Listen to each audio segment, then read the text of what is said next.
सर्दी बड़ी जल्दी सर्दी।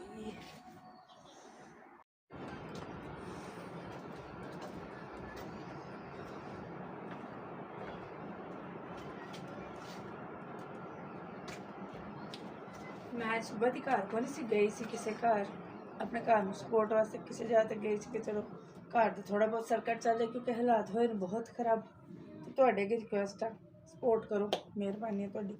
हुण जड़ा चरपाइयां कड्डियां वापस आए अगे बच्चे आए सन सपारे वाले उन्होंने पढ़ाना शुरू हो गई। हुण मैं मंजियां ये जो वेलियां हुई एक जो ना पई रहे दूजी जी अंदर वाली उन्होंने अंदर करिए तो फिर जो ना कम कुम भी अपने करिए जो करने वाले।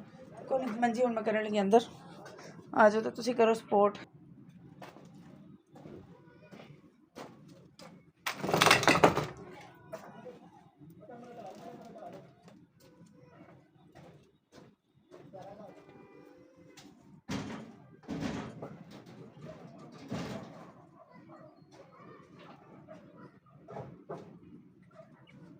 बंदा को पिना लेटने वाला पिना लेटने वाला बंदा को नहीं है।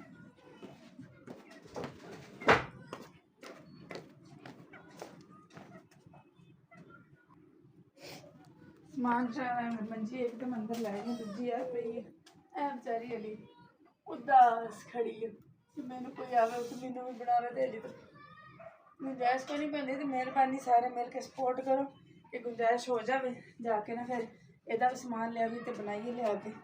अज कसम थक गई हाँ सुबह दी गई हाँ अमन स्कूल छोड़े उधर टुर गया फिर अमन भी डायरेक्ट उधर ही बुलाया उधरों बाद आए वापस अगे आए तो बच्चे आए सपारे वाले उन्होंने बह के पढ़ाते रहे। अज ना एक मिनट रेस्ट का नहीं मिला एक मिनट। अज चाह भी नहीं पीन हुई स्कूल की इन्नी तो हूँ इस टाइम ठंड लगती है कि मौसम भी सर्दी का गर्म कपड़े भी कोई नहीं देख पतले कपड़े जर्सी भी कोई नहीं तो बस फिर लगे फिर घर की सपोर्ट वास्ते टुरे सी। मैं कहा चलो घर के कुछ हालात बेहतर कि जो अहमद के बाबा जो बीमार होए ना हालात बहुत पीछे जा रहे अगे जाने दे। तो कोई साढ़े महल्ले में हूँ बनन लगियां गलियां और टेंशन वक् है कि साडा छोटा जिहा गटर उस बनाया बाहर गली के क्योंकि सेन छोटा है सेन च नहीं बना सकते तो वो वजह तो बड़ा मसला बन गया। बाहर बनाया तो हूँ गलियां वाले कहते जी ये तो पटना पट के तो फिर ही करना तो जब पट्टन तो असीं किहड़े पासे जावांगे पानी किधर जाएगा साडे वाल है पैप साडे दब्बन जाते असीं किहड़े पासे छड्डांगे। गलियां पक्कियां करें गलियां पक्कियां साडे नाल ही समझ गलियां कहते पछूचियां हो के आउंगी। मैनूं नहीं समझ आ रही कि मैं की करा मैं बड़ी परेशान हुई पई इस टाइम कोई समझ नहीं घर में किस तरीके में चलावा किस तरह मैं सर्कट चलावा। इतनी गुंजाइश नहीं है कि घर में थोड़ा सैट कर रही ताकि मकान जो उपर गलियां उच्चियां हो थोड़ा जहा वेड़ा उच्चा हो जाए कमरे सैट हो जाए की करा बारिश आइया तो साडा की बनेगा पानी सारा साडे अंदर जाएगा कमरे में साडा की बनेगा है।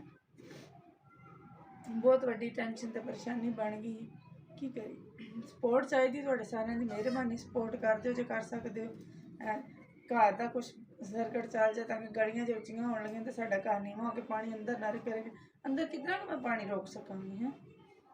कपड़े धोने होंगे बर्तन धोने होंगे और 100 काम होंगे कितना पानी असीं रोकांगे अंदर। मैं तो कसम सिर ते बाहर रख के बैठी हाँ की बनेगा साडा की होने लगा। अज कहते गलियां भी आके नाप के गए क्योंकि मैं तो घर है को मैं आई हाँ अहमद के बाबा दसन डे सन गलियां नापन छापन लगे तो गलियां उच्चियां होने लगियां नहीं समझ आ रही बंदा की करे किहड़े पासे जाए मैनूं कख समझ नहीं आ रही मैं की करा।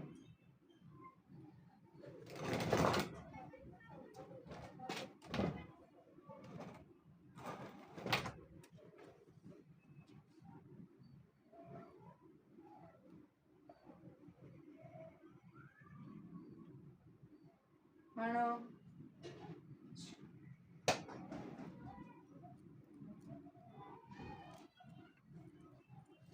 इन्नी टेंशन हुई है टेंशन मैंने यहीं पे लगता बुखार हो नहीं समझ में मैं की करा मेरा हंडी खान तक दिल नहीं करता इन्नी तबीयत बुखार हुई की करे बंदा किहड़े पासे जाए नहीं समझ आ रही मैनूं। मेहरबानी सपोर्ट करो तुसीं रिक्वेस्ट है तुहाडे अगे होर की आख सकदी हूँ।